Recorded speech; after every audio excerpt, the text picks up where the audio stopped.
믿는 우리 크리스찬을 그리스도의 향기라고 말했습니다. 여러분은 향기다, 내가 향기다 그러면은 무슨 마음, 느낌이 드십니까?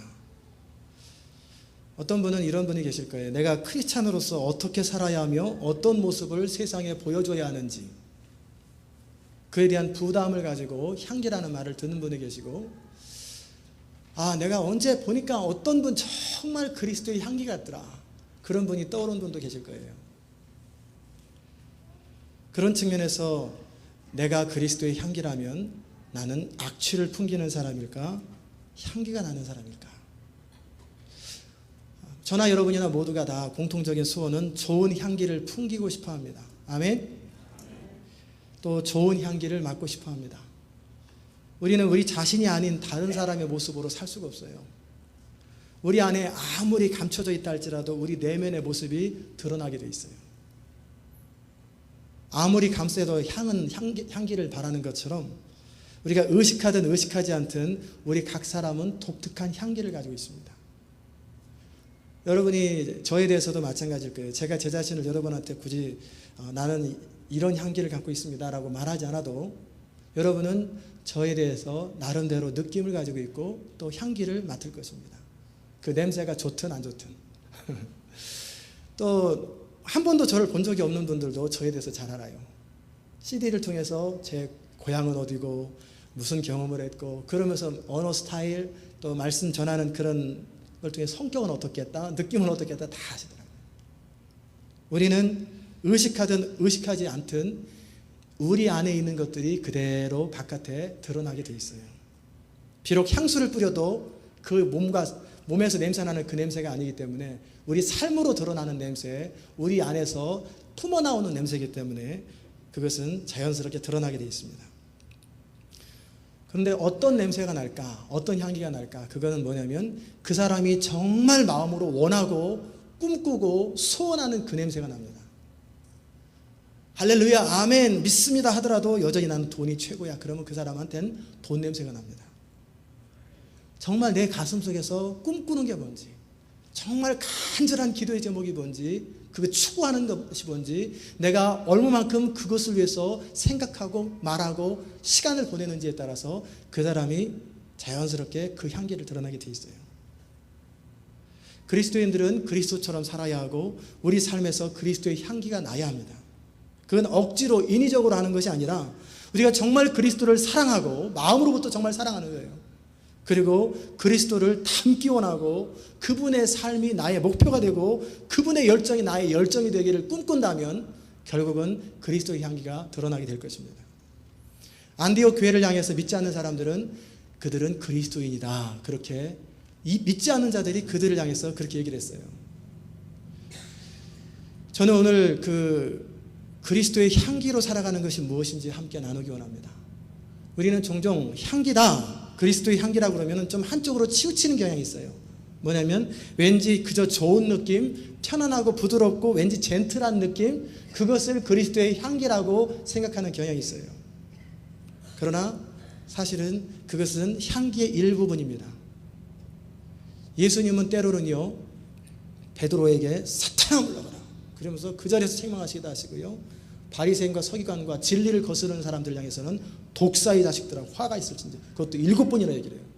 한두 번 말해도 다 알아듣는데 화 있을진저 7번을 연거푸 말씀을 하세요.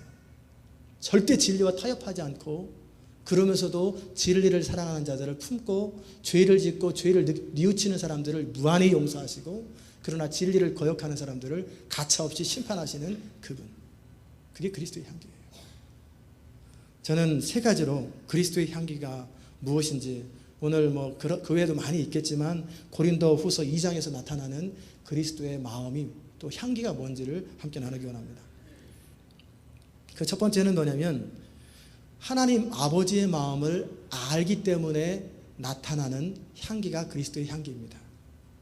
여러분은 목사인 제가 어떤 생각을 하며 살아가고 무엇을 가장 큰 기쁨으로 느끼겠습니까? 그때 여러분의 대답이 여러분의 목회자에 대한 그림이에요. 과거에 상처가 있거나 아픔이 있는 사람들은 늘 그 이미지가 여러분을 가지고 있어요. 여러분을 사로잡습니다. 또는 좋은 목회자에 대한 그림이 있으면 목회자는 그래야 된다라고 하는 나름대로 그림이 있을 거예요. 저에게 가장 큰 기쁨은 뭐냐면 바로 여러분이에요. 제게 맡겨진 성도들이 행복하고 기쁘게 살아가며 날마다 믿음 안에서 성숙해져가는 것을 보는 것보다 더 좋은 것은 없어요. 이게 목자의 마음이요, 이게 아비의 마음이요. 여러분이 삶의 자리 가운데 가장 많이 생각하는 게 뭐예요? 하나님을 생각하시겠지만 삶의 터전에서 일어나는 일을 가장 많이 생각합니다. 그런데 목회자인 저는 하루 종일 교회에서 삽니다. 사무실 없을 때는 집에서 많이 있었지만 또 커피숍에서 주로 책을 봤지만 사무실이 생긴 다음부터는 새벽 기도부터 시작해가지고 어느 날은 밤 11시까지 그냥 새벽 4시 반 5시부터 밤 11시까지 거의 교회에서 살아요. 바깥에 나가기도 하지만 교회에 있는 시간이 장소적인 측면에서도 많아요. 그러니까 늘 교회 생각만 하겠죠. 더더욱이 목회자이기 때문에 여러분을 생각하며 전체 공동체를 늘 생각합니다. 사도 바울은 고린도 교회에 쓴 편지 가운데 내가 다시 근심으로 너에게 나아가지 않기를 스스로 결단하였노니 그 이유는 내가 너희를 근심하게 하면 나의 근심하게 한 자밖에 나를 기쁘게 하는 자가 없기 때문이다. 이 말이 무슨 말이냐면 사도 바울의 마음에 가장 큰 소원은 고린도 교회 성도들이 믿음 안에서 잘 자라가는 그것을 보는 거예요. 그런데 사도 바울의 고린도전서 편지를 통해서 그들을 책망하였을 때 그들이 근심에 눌리고 삶에 좌절돼 버리면서 그 고통스러워하면 오히려 사도 바울 마음속에 그것이 목적이 아니었는데 회복되는 게 목적이었는데 그렇기 때문에 사도 바울이 또다시 눌린다는 거예요. 그러기에 내가 근심으로 나가길 원치 아니하고 너희가 믿음 안에서 잘 서기를 소원한다. 그게 사도 바울의 소원입니다. 여러분이 저에게 해줄 수 있는 가장 큰 선물이 무엇인지 아세요?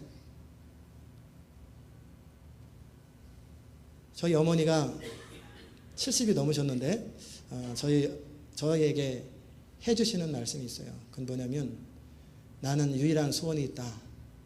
유일한 관심이 있다. 너네들 잘 되는 거다. 형제들끼리 우애하고 살고 너네들이 이 땅에서 행복하게 잘 살아가는 것 나는 그거 보는 것만으로도 나는 행복하다. 아마 자녀를 키워본 부모는 그 심정이 무엇인지 알 거예요. 그렇죠? 그게 부모의 마음이에요. 제 마음의 간절한 소원은 뭐냐면 여러분이 믿음 안에서 자라고 하나님을 사랑하는 마음이 계속 깊어지고 또 하나님 나라와 영광을 위해서 여러분이 구체적인 삶이 드려지고 헌신이 이루어져 가는 걸 볼 때 이거보다 더 기쁨이 없어요. 그러기에 목회자를 위해서 할 수 있는 여러분의 최고의 것은 뭐냐면 여러분이 하나님 안에서 잘 되는 것임을 믿으시기 바랍니다. 그런데 여러분이 근심에 사로잡혀 있고 걱정에 사로잡혀 있고 경제적으로 건강으로 기타 영적으로 침체되어 가지고 힘들어하는 모습을 바라보면은 제 마음에 부담이 있어요. 내가 목회를 잘 못해야 되구나. 이거 어떻게 해야 되나? 뭐 이런 생각도 들고 저런 생각도 들고 고민이 많이 돼요. 반면에 여러분이 그리스도 안에서 기뻐하고 행복해하는 모습을 바라보면 제가 보람이 있고 행복해합니다. 저는 이 교회에 오셔서 또 여러분이 함께 공동체를 이루는 여러분이 모두 다 잘되고 행복하며 하나님께 더 헌신되어서 영원히 남는 생애를 살 수 있기를 간절히 바랍니다. 사도 바울이 고린도 교회를 향해서 그 다음 부분에 뭐라고 편지를 쓰냐면 내가 큰 환난과 애통하는 마음, 애통하는 마음 여러분 가져보셨어요? 너무너무 눌리고 가슴이 아프고 탄식이 되어서 가슴에서부터 울음이 폭파쳐 나오는 거예요. 통곡이 저절로 나오는 거예요. 회개할 때도 그러지만 가슴 내면에서부터 소울음이 흘러나오는 것. 이걸 애통이라고 해요. 고린도 교회를 바라보면서 얼마나 많이 근심하고 안타까워하고 기도하고 믿음도 없나? 왜 근심하나? 그 근심하고 다른 거예요. 하나님이 주시는 그 근심은 거룩하게 하고 후회할 것이 없는 근심이기 때문에 하나님의 교회를 향해서 계속 생각하고 잘 되기를 바라는데 잘 안 되었을 때 안타깝고 계속 눌리면서 기도하는 거예요. 그런 근심이 지나치다 보니까 애통하는 마음이 있어서 많은 눈물로 너에게 썼다. 목회자는 그렇습니다. 목회자는 교회와 결혼한 사람 같아요. 어느 한 사람과 결혼하면 스캔들이 되죠. 부인 말고 다른 한 사람과 결혼하면 스캔들이 되는 거예요. 그런데 교회 공동체 전체와 결혼한 거랑 똑같아요. 전체 공동체가 힘들어할 때는 마음이 힘들고 전체 공동체가 건강하게 유지될 때는 기쁨이 넘치는 게 목회자의 마음입니다. 왜 이런 마음이 생길까? 그건 주님께서 그 마음을 주셨기 때문에 그래요. 우리가 자녀를 키울 적에 본능적으로 부모의 마음을 하나님이 주십니다. 그렇지 않으면 자녀 못 키워요. 나도 피곤하고 힘든데 진 자리 마른 자리 갈아넣으시고 애들 배고프면 한밤중에 일어나서 또 젖 주고 밥 주고 그거를 누가 하겠어요? 누가 그 수고를 하겠어요? 하나님께서 우리 안에 본능적으로 그 마음을 주셨기 때문에 그 수고를 감당하는 거예요. 반면에 목회자에게 하나님께서 그 아비의 마음, 목자의 마음을 주시지 않으면 목회는 불가능합니다. 힘들고 어려울 때 안 하면 될 거 아니야. 그리고 탁 그만둬버리면 그만이죠. 누군 하고 싶어서 하는 줄 알아. 그리고 탁 그만두고 안 해. 그러면 그만이잖아요. 그러나 안 할 수가 없는 거예요. 포기할 수가 없는 거예요. 우리가 아무리 자녀에 대해서 화가 나도 그때뿐이고 좀 지나고 나면은 또 끌어안고 울고 또닥거리고 그게 부모의 마음인 것처럼 그런 마음을 하나님 아버지께서 주시는 거예요. 그 마음이 있을 때 목회를 할 수 있고 그 마음이 있어서 하나님의 일을 감당하게 되는 거예요. 더더욱이 이 교회는 어떤 교회입니까? 하나님의 아들 예수 그리스도께서 핏값 주고 사신 교회예요. 한 사람 한 사람이 저절로 구원받은 게 아니에요. 예수 그리스도로 말미암아 구원받아 하나님의 자녀된 성도들이 모인 거예요. 그러니 교회가 얼마나 소중하겠어요. 그러나 저는 한 걸음 더 나가서 여러분에게 도전합니다. 이 목자의 마음, 아비의 마음은 목회자만의 전유물이 아닙니다. 바로 여러분 모두가 가져야 될 마음인 것을 믿으시기 바랍니다. 여러분이 육신의 자녀를 키울 때도 어느 정도 기쁨이 있어요. 그러나 더 큰 기쁨이 있는데 그 기쁨은 뭐냐면 영적인 자녀를 낳고 키우는 거예요. 저한테 한번 물어보라고 그러면은 제가 잠시 생각은 할 거예요. 그러나 솔직한 마음은 뭐냐면 아이들 키우면서 누리는 기쁨보다는요, 목회하면서 여러분의 믿음 안에 자라는 기쁨이 더 커요. 이건 색깔이 완전히 다르지만 굳이 비교할 수는 없어요. 그러나 색깔이 다른 기쁨이에요. 그러나 여러분이 믿음 안에서 잘 세워지는 것이 더 많은 에너지가 가고 더 많은 마음이 가는 거예요. 오늘 셀리더 집사님이 저에게 이렇게 고백하는 걸 들었습니다. 목사님, 제가 셀리더를 직접 해보니까요, 목사님의 마음을 이해하겠더라고요. 실제 셀리더를 내 식구처럼 여기고 내 자식처럼 돌아본 사람은 목자의 마음이 뭔 줄 알아요. 그러게 매주 몇 번씩 전화하는 거예요. 또 찾아가는 거예요. 신방하고. 그가 힘들어하면 같이 힘들어하고 안타까워서 견디지 못하는 거예요. 이게 목자의 마음이에요. 이런 마음이 있을 때 영혼이 케어되는 거예요. 저는 우리 교회를 셀 처치로 하는 이유는 뭐냐면 셀을 통해서 모든 성도들이 교회를 가족으로 여길 수 있게 하기 위해서 그렇습니다.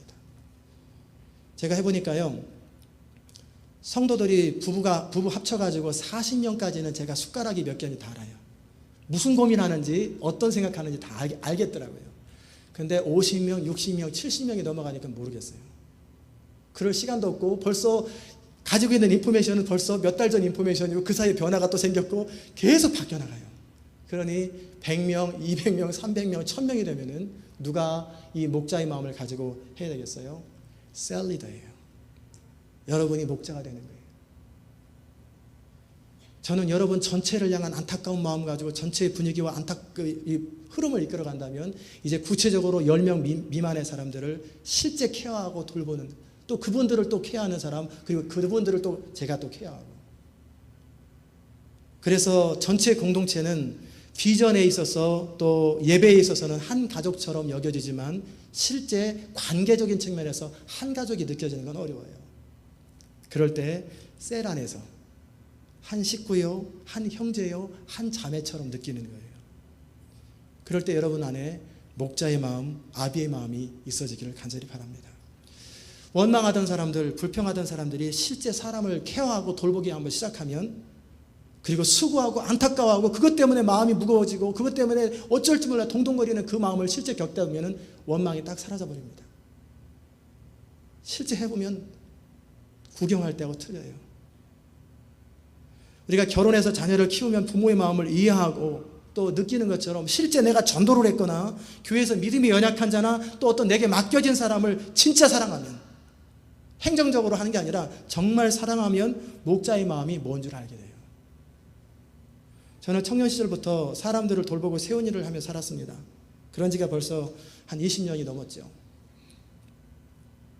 가장 큰 기쁨은 뭐냐면 제가 마음을 쏟았고 돌봤던 그 사람들이 하나님께 헌신해서 귀중하게 쓰임받는 모습을 보는 것만큼 좋은 일은 없어요. 저는 그 기쁨이 여러분의 기쁨이 되시기를 주의 이름으로 축원합니다. 정말 행복한 신앙생활은 뭐냐면 내가 하나님과 교제하며 믿음 안에서 자라는 것이 첫 번째이지만 그보다 더 행복한 신앙생활은 뭐냐면 내가 내 몸으로 낳은 자식이 아니라 믿음으로 낳은 영적인 자녀를 키우고 세우고 양육해 하는 거예요. 그것이 정말 행복합니다. 영적인 자녀를 낳아서 키우는 일이 진짜 인생의 보람을 느껴요. 그리고 영원히 남아요. 우리가 육신적인 자녀를 키우는 것도 의미가 있고 보람이 있습니다. 그러나 사실 육신적인 자녀도 어찌 보면 또 다른 측면에서 영적인 자녀예요. 이 아이가 하나님의 자녀이기 때문에 하나님 나라와 영광을 위해서 우리가 맡겨진 12년이나 20년 동안 케어하는 거예요. 그러나 어느 순간이 되면 우리 영향력이 사라져요. 그냥 떠나는 거예요. 우리가 그러나 평생 해야 할 일은 영적인 자녀를 낳는 거예요. 저는 우리 교회 모든 성도들에게 그런 기쁨을 드리기 원하고 여러분이 그 기쁨을 누리기 원합니다. 셀을 통해서 아비의 마음, 목자의 마음을 알게 되고 주님께서 정말 우리를 얼마나 사랑하시는지를 어떻게 합니까? 눈에 보이는 형제를 사랑하고 돌보면서 그 마음을 내가 느끼는 거예요. 은사에 따라서 여러분이 양육에도 다 참여할 것입니다. 우리 교회가 셀처치잖아요. 셀은 뭐 하는 게 셀이냐면 셀을 통해서 전도가 이루어지고 셀을 통해서 선교가 이루어지고 셀을 통해서 양육이 이루어지고 셀을 통해서 돌봄이 이루어지고 셀을 통해서 교제가 이루어지는 것, 그게 셀처치예요. 우리가 이제 서서히 자리매김해가면서 그 역할을 감당하게 될 때 셀이 셀 역할을 하는 거예요. 물론 셀 리더가 모든 사람을 다 양육할 필요는 없어요. 그 가운데 양육의 은사가 있는 사람이 있어요. 돌봄의 은사가 있는 사람이 있고 실제 가르치는 은사가 있는 사람이 있어요. 그러면 그 안에서 사람들을 가르치는 거예요. 여러분들이 양육자, 지도자 훈련을 받고 사람을 실제 양육하고 세우는 거예요. 지금은 교육자들이 그 일을 감당하지만 이제 시간이 지나고 나면 리더십 훈련을 통해서 실제 여러분이 또 다른 사람을 양육하고 돌보고 세우게 될 거예요. 교회가 어려운 것은 뭐냐면 이렇게 함께 더불어 목자의 마음, 아비의 마음을 가진 사람에 의해서 이끌어져 가기보다는 단지 행정적으로 정치적으로 교회를 하려고 하는 사람들, 준비도 안 된 사람들, 그 마음에 주님의 마음이 없는 사람이 교회를 이끌어가려고 할 때 교회는 어려워지는 거예요. 저는 이 교회 핵심 리더들은 제자훈련을 받고 실제 셀을 통해서든지 양육을 통해서든지 실제 영혼을 책임지고 안타까워하는 사람, 아비의 마음, 주님의 마음이 뭔지 아는 사람, 그렇기 때문에 사람을 붙들고 씨름하고 돈 달라고 씨름하는 게 아니라 사람을 붙들고 눈물 흘리고 통곡할 줄 아는 그런 사람이 핵심 리더가 되기를 정말 소원합니다. 그러면 옥신각신 할 필요가 없어요. 왜? 같은 마음이니까. 같은 목자의 마음이니까. 함께 교회를 위해서 기도하고 사람들을 돌보고 그 일을 위해서 마음을 쏟고 머리를 싸맬 사람들, 그리고 우리 교회뿐만 아니라 하나님 나라 전체에 관심을 가지고 자신의 모든 것을 들여서 희생할 줄 아는 사람들, 그리고 교회가 어려울 때는 자신의 목숨이라도 눈이라도 빼어줄 만큼 자기의 전 재산을 들여서라도 하나님 교회를 세울 줄 아는 그런 사람들, 그런 사람이 리더가 되는 거예요. 그렇게 책임을 질 줄 아는 사람이 리더가 될 때 교회는 건강한 거예요. 이것이 주님의 마음, 목자의 마음, 아비의 마음인 거예요. 여러분이 나중에 다 하나님 앞에 서게 될 거예요. 바라기는 여러분 가운데 거기서 심판을 받아서 너는 지옥, 그런 사람이 없기를 주의 이름으로 축원합니다. 아멘. 반면에 하나님 나라와 영광을 위해서 무엇을 했는가를 점검하는 시간이 반드시 옵니다. 너는 내가 너에게 준 은사와 탤런트를 가지고 내 아들 예수 그리스도를 위하여 뭘 하다 왔느냐, 그것을 위해서 썼던 시간과 마음과 물질을 하나님께서 저울질할 거예요. 그것이 선교하는 일이요, 실제 지역사회에서 전도하는 일이요, 공동체 안에서 믿음의 형제를 세우는 일이요, 또 우리 자녀를, 육신으로 낳은 우리 자녀를 하나님 나라를 위해서 헌신하도록 만들어지는 그 일을 하나님께서 나중에 체크할 거예요. 그때 잘했다, 착하고 충성된 종아, 또 이 악하고 게으른 종아, 분명히 하나님의 심판이 있을 것입니다. 그때 심판에 주님의 마음을 가지고 행한 모든 것은 하나님 앞에 상급으로 드러날 거예요. 꼭 셀리더가 아니라도 믿음이 연약한 사람들 보면 교회에서 혼자 왔다 갔다 하시는 분이 계세요. 보일 거예요. 관심을 안 가져서 그렇지. 만약에 여러분 가게 손님이라면 다 보일 거예요. 그렇죠? 이렇게 보면은 혼자 식사하는 분들, 잘 친구가 없는 분들 옆에 있어주는 것만으로도 그에게 기쁨이 되는 거예요. 그리고 그들을 찾아서 손잡아주고 그리고 교회 공동체 안으로 이끌어오는 것. 그게 양육이요. 그게 돌봄이에요. 베드로에게 맡기셨듯이 우리에게 영혼을 부탁하는 거예요. 믿지 않는 자들에게 미전도 종족에 뿐만 아니라 교회 공동체 안에서 이 지역사회 가운데 영혼을 맡겨주신 거예요. 바로 그 일을 하고 살아갈 때 우리는 진정 복을 누리고 큰 기쁨을 누리게 될 것입니다. 이것이 뭡니까? 그리스도의 향기예요. 왜냐하면 주님께서 그 일을 하고 사셨기 때문에 그래요. 두 번째 그 향기는 뭐냐면 용서하는 마음, 또 용서받는 마음이 그리스도의 향기입니다. 사도 바울을 힘들게 하고 바울을 정면으로 너는 사도도 아니고 네가 전한 말씀은 말씀도 아니다. 그렇게 거절하고 거역했던 그 사람들을 향해서 권면합니다. 그들이 이제 죄를 깨닫고 교회 공동체 안에서 시간이 지나가서 다 드러났어요. 무엇이 잘못인지 무엇가 옳은지 다 드러냈으면 이제 그들을 벌하지 말고 용서해주고 회복시켜라. 고린도 교회를 향해서 그것을 선포하고 그것을 보여주는 거예요. 코리안 저널에 보면은 이번 주간에 그 신문 기사 가운데 그런 칼럼 비슷한 내용이 있었어요. 버지니아 텍 사건에서 보여준 미국 사람들, 시민들의 마음. 만약에 한국에서 이 일이 일어났다면 저 돈 벌러 온 제3국가 사람들이 한국에 일어났을 때 모습하고 이 미국 땅에서 일어났을 때 모습이 어떻게 다른가를 한번 비교하는 내용이 있더라고요. 어찌 보면은 자기 아들과 자기 남편을 죽인 원수의 이름에 담긴 묘비를 희생자들과 같이 나란히 놓고 우리는 너를 용서하고 사랑한다. 꽃을 갖다 놓고 내가 너를 케어하지 못해서 미안하다. 그리고 아무도 그것에 대해서 이건 안 됩니다. 이럴 수는 없습니다. 그런 사람이 없어요. 그냥 그대로 받아들이고 각자 가정에서 조용히 장례를 치르고 그리고 정상으로 돌아가고 그리고 사랑을 선포하는 거예요. 저는 이 사실을 보면서 이게 미국의 힘이구나. 이게 미국의 힘이구나. 정말 용서하는 것보다 것만큼 소중한 것이 없어요. 사도 바울이 고린도 교회를 향해서 용서해줘라. 이제 다른 사람에게 드러나서 스스로 서기도 어려운데 그들을 받아주고 품어주고 진짜 용납해줘라. 그래서 교회 안에서 적응하도록 해줘라. 그렇지 않으면 그들이 사단의 종이 된다. 요즘이야 교회에서 조금만 상처를 받아도 교회를 힘들게 하고 그러면 징계받을 필요도 없이 알아서 딱 사라져 버립니다.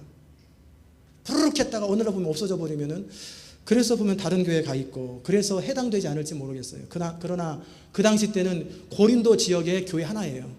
그러니까 다른 나라로 가지 않으면 어디 갈 데가 없어요. 근데 교회 공동체 안에서 안 받아주면 그 사람은 신앙에서 떨어져 버리는 거예요. 그래서 받아주라. 용납해주라. 교회는 결혼과 같아요. 여러분이 충분히 기도하고 결정하셨으면 웬만한 어려움이 있어도 아픔이 있어도 묵묵하게 견디는 게 좋습니다. 도무지 내 믿음이 안 자라고 내 인생이 이 교회 안에서 하나님 나라를 위해서 가치 있는 삶이 될 수 없다라고 느낄 때는 그때는 기도하고 결단을 해야 돼요.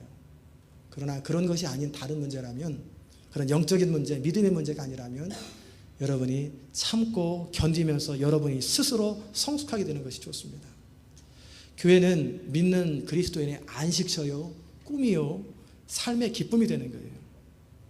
이 교회가 공동체로서 하나님 나라를 이루어갈 적에 우리가 더불어 참여하면서 지상명령을 성취하는 것이 또한 교회입니다. 이런 교회 공동체를 만들어가면서 참으로 중요한 건 뭐냐면 용서하고 또 용서받는 거예요. 부부가 얼마나 많은 잘못들을 서로에게 합니까? 그렇지요? 혹시 여러분 가운데 내 남편은 한 번도 잘못한 적 없어? 말이든 행동이든 내 부인은 한 번도 나한테 싫은 소리나 나쁘게 한 적이 한 번도 없어?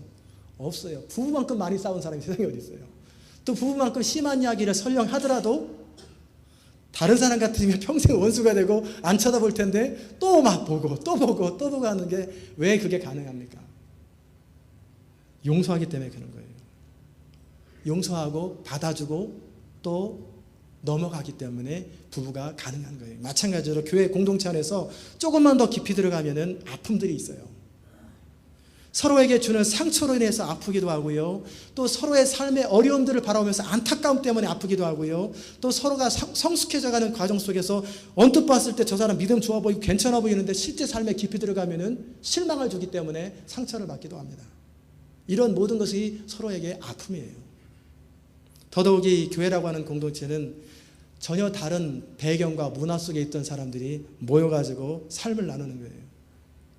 더더욱이 교회는 치료받기 원하는 사람, 해결되기 원하는 사람, 인생이 답답하고 힘든 사람들이 모이는 거예요. 환자들이 모이는 거예요. 병원에 가면은 저는 존경스러운 게 간호사들이에요. 그 짜증을 다 받아줘요.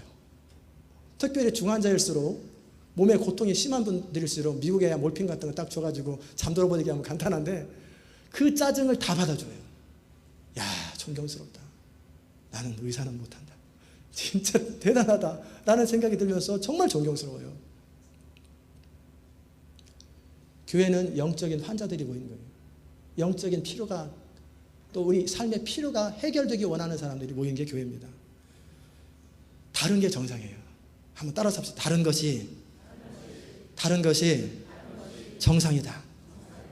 다른 것은 틀린 게 아니라 다른 거예요. 남자가 남자 같아야지. 남자가 여자 같으면 부인이 요구하는 것처럼 당신은 좀 섬세하고 센시티브하고 막 여자 원하는 것처럼 남자가 돼버려요. 그러면 징그럽죠. 남자는 남자 같아야지. 남자 같고 말하는 것도 행동하는 것도 다 여자 같으면 징그러워서 어떻게 살겠어요? 또 여자는 또 여자 같아야지. 막 사나이 다가가지고 씩씩하고 막 그냥 완전히 그냥 모든 걸 다 하면은 막 주눅 들어가지고 남자가 어떻게 살겠어요? 남자는 남자답고 여자는 여자답고 여자는 여자대로 남자는 남자대로 사는 거예요. 그러면서 서로 도와가며 보완해가며 사는 거예요. 마찬가지로 교회 공동체 안에서 함께 모여서 하나님 나라를 위해서 헌신한 사람들이라 하더라도 배경이 다르기 때문에 서로 자연스럽게 부딪히게 돼 있어요. 자꾸 부딪히면서 어떻게 됩니까? 돌이 둥글둥글해지는 것처럼 모난 것들이 사라지면서 이래도 그렇고 저래도 그렇고 그냥 둥글둥글하게 살아가는 것. 그게 교회가 행복하게 되는 비결이에요. 그럴 때 필요한 건 뭡니까? 용서를 받아주고, 미안합니다 집사님 그러는데 왜 그렇게 미안할 짓을 왜 했어요? 그럼 할 말이 없죠. 아니 미안하다니까요. 말만 하지. 그러지 말고 미안하다고 중심으로 사과하면 괜찮아요. 힘들었지만 괜찮습니다 하고 받아주는 거예요. 사과를 받아주는 거예요. 받아주는 것도 큰 힘이거든요. 그리고 용서를 선포하고, 그리고 용서를 해주고, 그러면서 또 용서하고 나면은 잊어버려야 돼요. 한번 그런 사람들은 나중에 또 그래. 그 사람들은 분명히 머릿속에 기어넣어가지고 다 또 걸리지 말아야 돼. 그러면은 교회 공동체는 깨져버립니다. 사도 바울과 같이 교회를 핍박하고 해방했던 그 사람이 변해서 하나님의 교회를 위해서 그렇게 목숨을 버릴지 어떻게 알겠어요? 교회를 힘들게 했던 사람들, 나를 힘들게 했던 사람들, 그리고 저 사람은 모든 사람들이 생각할 때 아니다라고 생각하는 사람이 어느 날 성령을 경험하고 거듭나가지고 하나님의 몸된 교회를 위해서 자기 목숨을 버릴지 그걸 어떻게 알겠어요? 모르는 일이에요. 그러게 사람은 하나님의 손에 맡기는 거예요. 우리가 할 일은 그냥 사랑하고 용서해 주는 거예요. 참아주는 거예요. 이렇게 용서하고 용서받아야 될 근거는 어디 있습니까? 우리가 그리스도 안에서 그리스도께서 우리를 용서해 주셨기 때문에 그래요. 우리의 비전 가운데 사랑과 웃음이 넘치는 공동체가 있습니다. 어떻게 이루어질까요? 사랑과 웃음이 넘치는 공동체는 그런 사람들이 모여가지고 공동체를 이루는 게 아니에요. 그건 죽을 때까지 유언합니다. 각자 자기 스타일대로 모인 사람들이 이 교회 안에서 부딪히면서 다듬어져서 변화된 사람들, 그리고 그들이 예수 그리스도 안에서 거할 줄 알고 성령의 다스림을 받을 줄 아는 그 사람들이 모여 있으면 거기는 사랑이 넘치고 웃음이 넘치는 거예요. 그래서 비전 가운데 말씀을 통해 변화되는 것, 그것이 먼저인 거예요.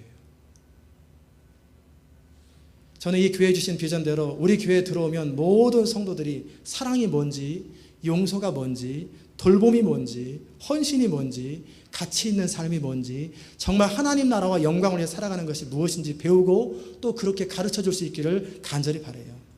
그런 교회 공동체를 만들어갈 때 우리는 평생의 교회 안에서 기쁨을 누리고 만족을 누리고 우리 인생을 하나님께 드릴 수 있는 거예요. 세 번째 그리스도의 향기는 뭐냐면 분명한 컬러가 있어야 돼요. 컬러. 이 꽃도 보니까 컬러가 다양하잖아요. 근데 이 컬러들이 전부 다 같은 색깔이다. 그러면 안 이쁘죠. 어울려서 조화를 이루는 것처럼 우리 그리스도인으로서 향기를 드러내려면 분명한 자기 색깔이 있어야 돼요. 첫째는 그리스도 안에서 하나님의 사람이라고 하는 색깔이 있어야 되고, 그 사람의 독특한 퍼스널리티가 있어야 되고, 성품들이 있어야 돼요. 기질을 말하는 거예요. 성품이 아니라 기질을 말하는 거예요. 내가 아닌 것처럼 그렇게 살아가면 그 사람은 하나님께 쓰임받지 못합니다. 우리가 정말 쓰임받으려면 먼저 하나님의 사람으로 빚어진과 동시에 자기가 되어야 돼요. 그 사람이 되어야 그 사람이 쓰임받습니다. 만약에 제가 한국의 기라성 같은 목사님이나 또 마음에 드는 목사님과 똑같이 하면 저 쓰임받지 못합니다. 저는 죽을 수 것입니다. 도움은 받고 참전을 한다 할지라도 저는 저대로 살아야 돼요. 마찬가지 여러분은 여러분대로 살아야 여러분의 인생이 하나님 앞에 드러나는 거예요. 그게 컬러입니다. 사도 바울은 이렇게 말합니다. 우리는 구원을 얻는 자에게나 망하는 자들에게 하나님 앞에서 그리스도의 향기라. 이 사람에게는 사망으로 쫓아 사망에 이르는 냄새요, 저 사람에게는 생명으로 쫓아 생명에 이르는 냄새라. 같은 냄새인데, 같은 향기인데 어떤 사람에게는 생명에 이르는 냄새요, 어떤 사람에게는 사망에 이르는 냄새가 되는 거예요. 왜 그럴까? 향기는 똑같은데. 꽃향기야 모든 사람이 다 좋아하지요. 장미꽃 향기, 백합꽃 향기. 물론 예외가 난 그런 향기 싫어, 알레르기가 있어 싫은 사람이 있지만 기본적으로 꽃향기는 누구나 좋아해요. 그런데 사도 바울이 말하는 그리스도의 향기는 그렇지 않아요. 사도 바울이 느끼고 고백하는 것은 우리가 그리스도의 향기인데, 그 향기가 어떤 사람에게는 부담스럽고 싫은 것이 되고 어떤 사람에게는 향기가 된다는 거예요. 그 향기는 뭐냐면 인류를 향한 하나님 아버지의 마음이에요. 그 하나님의 마음을 받아들이는 사람들이 많지 않아요. 이스라엘조차도 나름대로 메시아는 이런 분일 것이다 기대했다가 자기들 마음이 안 맞으니까 십자가에 못 박아버렸잖아요. 그리스도의 향기가 아니라 그리스도를 못 박아버리잖아요. 사도 바울 역시 그리스도의 향기인데 얼마나 사도 바울을 죽이려고 하고 돌로 치려고 했습니까? 왜 이들이 그리스도의 향기를 싫어할까? 향기라면 좋아할 것 같은데 그리스도의 향기를 싫어한단 말이에요. 사람들이 어둠을 사랑하기 때문에 빛을 사랑하는 사람은 빛으로 오지만 어둠을 사랑하는 사람은 빛을 미워합니다. 그 이유는 자기 행위가 드러날까 함이요. 요한복음에 나오죠. 청년부를 지도할 적에 저는 지금보다 말씀의 깊이는 좀 떨어졌을지 몰라도 굉장히 강했습니다. 스타일도 강하고 액센트도 굉장히 강했어요. 그런데 어느 날 한 청년이 저에게 찾아와서 이런 얘기를 해요. 선생님, 그때 신학교 가기 전이었으니까, 선생님, 저는 최근에 이상한 경험을 했습니다. 뭐냐? 저는 얼마 전까지 지옥이 어디 있을까 생각할 적에 청년부 성경 공부 시간이 고재동 선생님이 인도하는 그 시간에 지옥이었습니다. 이거 안 올 수도 없고 올 수도 없고 너무너무 고통스럽고 버티기가 힘든 거예요. 너무너무 힘들었다는 거예요. 야, 이게 지옥이겠다. 이게 지옥이겠다. 그러면서도 안 빠져요, 그 친구는. 그런데 요즘엔요, 천국이 어디 있을까 생각해 봤는데 그 청년부 성경 공부하는 시간이 천국이라는 거예요. 너무너무 좋다는 거예요. 같은 메시지요, 같은 말씀을 전했는데 못 견뎠던 그 시간이 이제는 일주일 내내 기다려지는 천국으로 바뀌었다는 거예요. 그래서 제가 뭐라고 그랬냐면, 너 거듭났구나. 너 은혜를 깨달았구나. 똑같은 말씀, 똑같은 스타일의 성경 공부인데 왜 천국이 경험되고 지옥이 경험될까? 그 사람이 변화됐기 때문에 그래요. 그리고 왜 천국이 경험되고 무난함은 괜찮은데 지옥이 경험되냐면 제 컬러가 분명하기 때문에 그래요. 우리 주님께서는 분명히 말씀하셨습니다. 모든 사람이 너희를 칭찬하면 너에게 화가 있을지어다. 모든 사람에게 존경받고 모든 사람에게 사랑받으면 화가 있을 거라는 거예요. 그리스도는 분명히 말씀하셨어요. 하나님을 사랑하고 하나님 나라를 사랑하고 진리를 추구하는 사람들에게는 사랑받을 것이다. 그러나 하나님보다는 자기를 더 사랑하고 하나님 나라보다는 내 유익에 더 관심이 많고 진리를 거절하는 사람에게는 미움을 받을 것이다. 바울도 그랬고요. 성경의 모든 믿음의 사람들은 다 그렇게 대우를 받았고 그렇게 대부분 순교했어요. 그리스도의 향기라는 사람들이 그런데 성경의 인물들과 다르게 모든 사람에게 다 존경과 사랑을 받는다면 뭐가 문제입니까?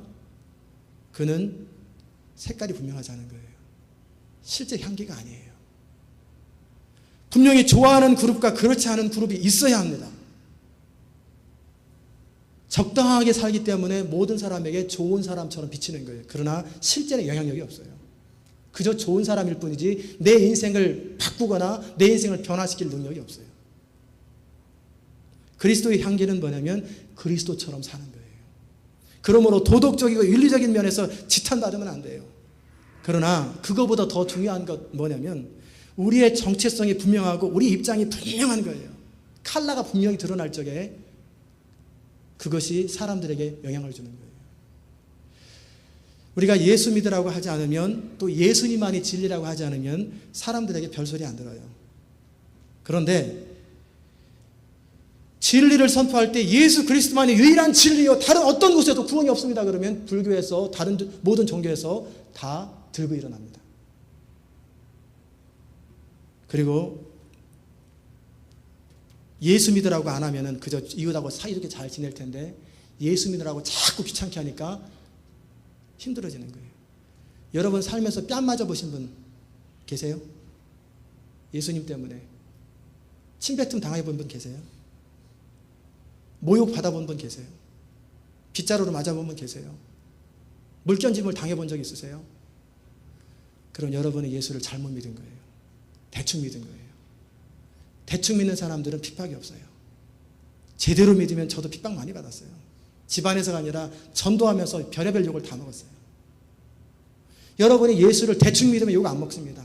적당히 살면 욕 안 먹어요. 그러나 확실하게 살면 부인도 핍박하고 남편도 핍박하고 가족도 핍박하고 그리고 주변 사람들이 여러분을 핍박하게 돼요. 우리 주님은 분명히 말씀하셨어요. 너희가 세상에서 나를 인정하면 나를 인정하면 나도 하나님 아버지 앞에서 너를 인정할 것이다. 그러나 너희가 세상에서 나를 부정하면 나도 하나님 앞에서 너를 모른다고 할 것이다. 적당한 태도를 갖지 말고요. 분명하게 그리스도인 것을 드러내는 거예요. 아멘? 그리스도인으로서 풍기불란해서 악취를 풍기지 말고 도덕적으로 지탄받지 많은 건 당연한 거고 분명한 칼라를 드러낼 때 우리는 좋든 싫든 그리스도의 향기가 되는 거예요.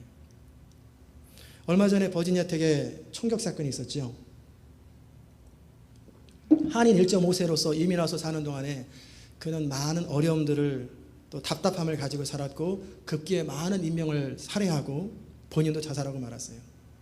참 답답하고 가슴 아픈 일이에요.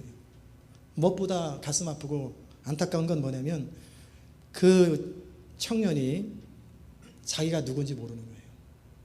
내가 왜 살아야 되는지 근본적인 인생의 질문에 대한 대답이 없어요. 또 이 땅을 살아가면서 정말 의미 있게 사는 것이 뭔지도 모르고 그렇게 살다가 그렇게 죽어서 멸망당한 거예요. 저는 이 사건을 하나의 사건이 아니라 우리 자녀들을 우리가 어떻게 해야 할지 돼야 될지 주시는 하나님의 교훈으로 또 받아들였으면 좋겠어요. 우리는 우리 자녀들에게 분명한 가치와 정체성을 심어줘야 합니다. 그러기 위해서는 내가 먼저 내가 누군지 알아야 돼요.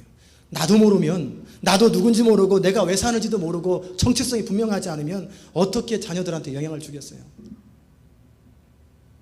내 속에서 내 자신이 정리가 되고 확신을 가지고 그럴 때 열정이 나오는 거예요.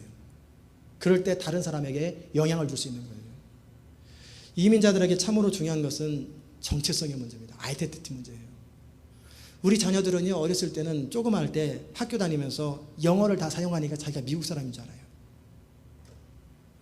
그러다가 중학교 다니고 고등학교 다니면 자기가 미국 사람이 아니라는 걸 느껴요. 그들과 다르다는 걸 느껴요. 그리고 너는 코리안이야. 너는 코리안 아메리칸이야. 그러면 헷갈리는 거예요. 내가 누구냐. 그런데 한국 문화도 모르지. 언어도 모르지. 아무것도 몰라요. 그러면서 그들과 다른데 그러면 거기서부터 소외가 시작되는 거예요. 내가 한국 사람인지 미국 사람인지 아니면 내가 단지 미국에서 더부살이하는 존재인지 내가 왜 여기 있어야 하는지 그렇다고 한국 갈 수도 없고 어쩔 수 없이 부모를 따라와서 미국에 살면서 모든 서러움과 차별들을 견디며 살아가는 이유가 뭐냐. 과연 나는 미국에 살면서 당당하게 내 꿈을 이룰 수 있는가. 그에 대한 확신도 없어요. 단지 부모의 기대를 따라 열심히 공부하고 부모가 원하는 대학에 들어갔는데 정말 살아야 될 의미를 발견하지 못하니까 방황하는 거예요. 그리고 압박과 장애물과 어려움이 다가오면 견딜 힘이 없어요. 버틸 힘이 없어요. 우리의 힘은 어디서 나오냐면 내가 누구인지 내 사명이 무엇인지를 알 때 거기서 패션이 나오는 거예요. 어떤 것도 견딜 수 있는 힘이 아이덴티티에서 나오는 거예요. 동물은 본능을 따라 살아갑니다. 그러나 사람은 의미를 추구합니다. 의미가 없을 때는 모든 것이 다 갖춰져도 허무하게 되는 거예요. 그러니까 자살해버리잖아요. 의미를 못 느낄 때는. 왜? 우리가 하나님의 형상을 따라 지음받았기 때문에 그래요. 아침부터 저녁까지 삶의 무게를 지탱하면서 살고 있지만, 이렇게 저렇게 분주하게 뛰고 있지만, 그러나 우리 가슴 속에 숨어있는 꿈틀거리는 건 뭐냐면, 나는 단지 이렇게 먹고 살기 위해서 사는 존재가 아니다.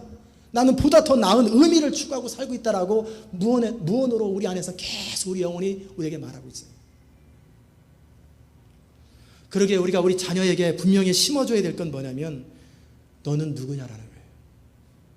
너는 하나님의 사람이요, 하나님의 거룩한 목적을 가지고 태어났고 하나님의 부르심을 따라 살아야 하는 존재라는 거예요. 그러기에 한국 사람이냐 미국 사람이냐 그건 두 번째 중요한 거예요. 그렇게 중요한 거 아니에요. 만약에 민족 중심으로 가면 민족주의가 나타나고 전쟁이 나타납니다. 그러나 우리가 그리스도 안에서 한 가족이요, 한 형제요, 또 하나님의 아들 예수 그리스도 안에서, 예수 안에서 영원히 함께 존재할 가능성이 있는 사람이라는 거예요. 그럴 때 우리는 민족을 넘어서서 문화를 넘어서서 하나가 되는 거예요. 그러기에 무엇보다 심어줘야 될 것은 너는 하나님의 사람이고 너는 하나님의 나라와 영광을 위해서 존재해야 될 것이고 너는 하나님의 목적을 이루기 위해서 너를 향한 특별한 계획이 있기 때문에 너는 코리안으로 태어났다. 이 미국 땅에 살아가면서 또한 아메리카노로 살아가는 것이다. 이 땅의 디아스포라처럼 하나님의 목적을 가지고 문화가 다른 이곳에서 너를 하나님께서 세우신 것이다. 저는 여러분이 바로 그 부분을 아이들에게 분명하게 정리해 줬으면 좋겠어요. 저는 목사로서 여러분에게 그 의미의 문제를 늘 전달합니다. 어떻게 하면 이 땅을 살아가는 동안에 가장 만족스럽고 행복하고 영원히 남는 인생을 살 수 있는지 그 문제를 늘 다룹니다. 그것을 위해서 하나님은 여러분을 모아주셨어요. 하나님의 나라는 어떤 장소적인 개념이 아니에요. 하나님의 나라는 사람입니다. 플레이스가 아니라 사람이에요. 아담 이후에 마귀에 속아서 참된 인생의 의미를 알지 못하고 하나님을 떠나 자기 나름대로 힘으로 살다가 지쳐버린 사람들, 그리고 나서 멸망해버릴 사람들, 그 사람들에게 하나님 아버지의 마음을 전하는 것, 이게 하나님 나라예요. 그 일을 이루기 위해서 하나님은 이 시온 인터내셔널 교회를 또한 세우셨습니다. 그리고 그 비전을 이루기 위해서 여러분을 모으신 거예요. 잘 맞는 사람들을 모으신 거예요. 여러분이 이 시온 인터내셔널 교회 CD를 들으면서 또 여러분이 교회 나와서 도대체 나랑 안 맞는다 생각하면은 처음부터 안 와요. 근데 그래도 잘 맞겠다 싶은 분들이 여러분이 오신 거예요. 그래서 함께 하나님의 비전을 이루기 위해서 하나님이 보내주셨다는 사실을 여러분이 믿으시기 바랍니다. 저는 이 교회에 주신 비전을 이루는 데 있어서 여러분이 함께 하길 간절히 바라요. 여러분이 하나님의 사람으로 빚어지고 하나님의 사람으로 준비되어서 아무도 소외되지 아니하고 모두 쓰임받기를 정말 원합니다. 옆에 계신 분하고 한번 얘기해 보세요. 우리 함께 하나님 나라를 위해서 쓰임받다가 하나님 앞에 갑시다.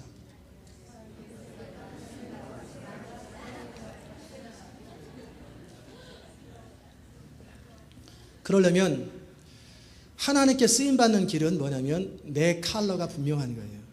내가 누구인지 정확하게 알고 내가 어떻게 살아야 되는지 목표가 정확한 거예요.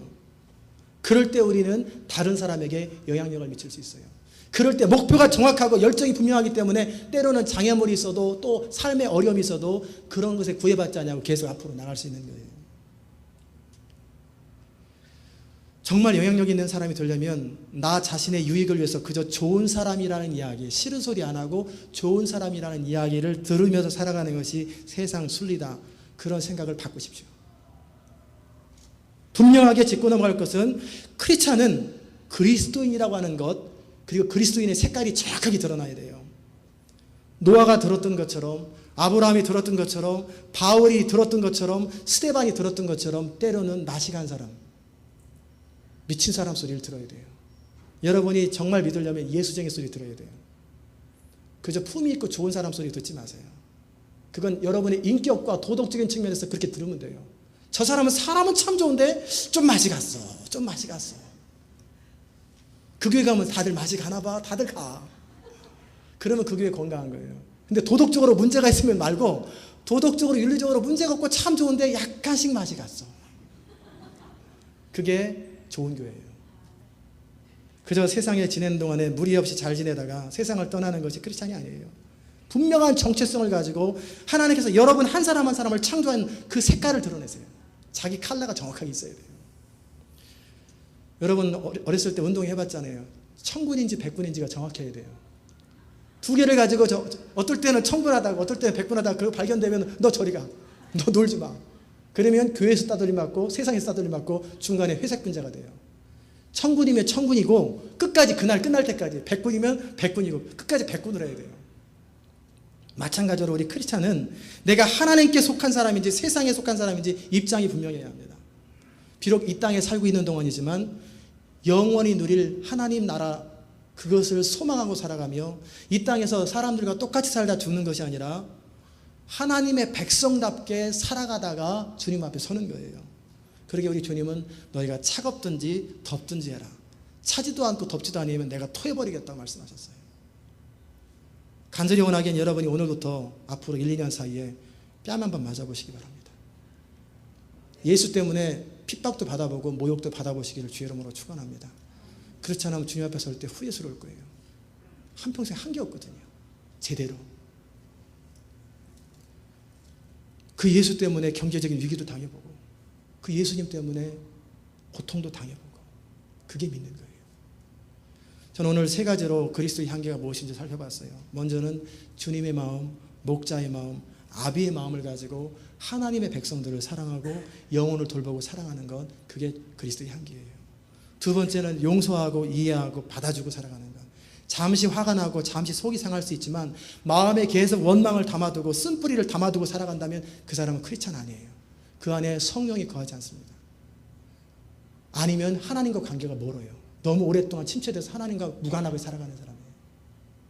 우리 안에 성령이 거하시고 우리 안에 그리스도의 사랑이 있으면 화가 나고 못 견딜 만큼 분이 나지만 결국은 다 용서를 하게 돼요.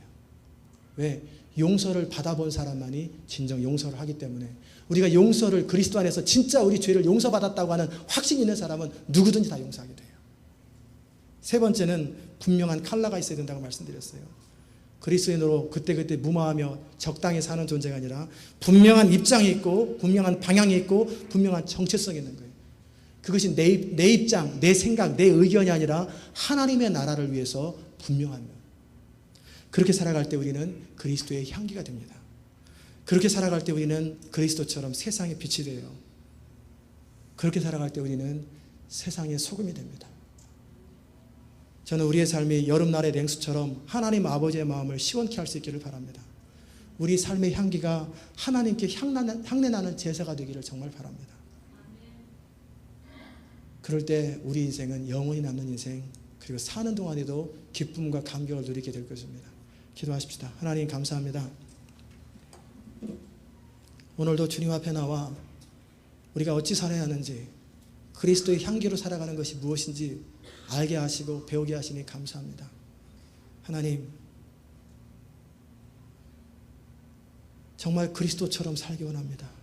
사복음서에서 보여주셨던 그 그리스도처럼, 또 사도행전에 나타났던 믿음의 사람들처럼 그렇게 그대로 살기를 원합니다. 주님, 우리의 마음, 우리의 삶을 주장하여 주옵소서. 예수 그리스도의 귀하신 이름으로 기도드리옵나이다. 아멘. 잘 일어나셔서 518장 우리 찬송하십시오.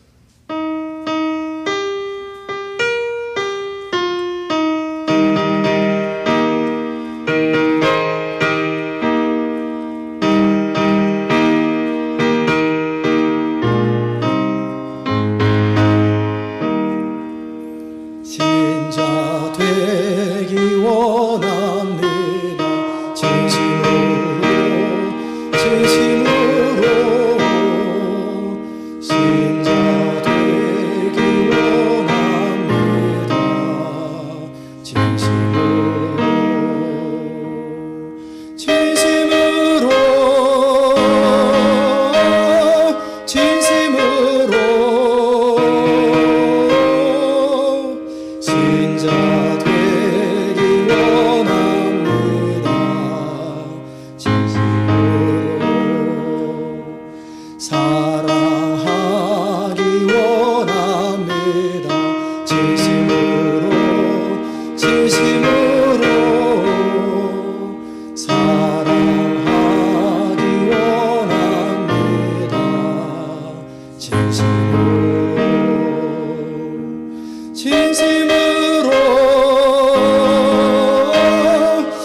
거룩하기 원합니다. 진심으로 진심으로 거룩하기 원합니다. 진심으로 진심으로 진심으로 거룩하기 원합니다. 진심으로 예수 닮기 원합니다. 진심으로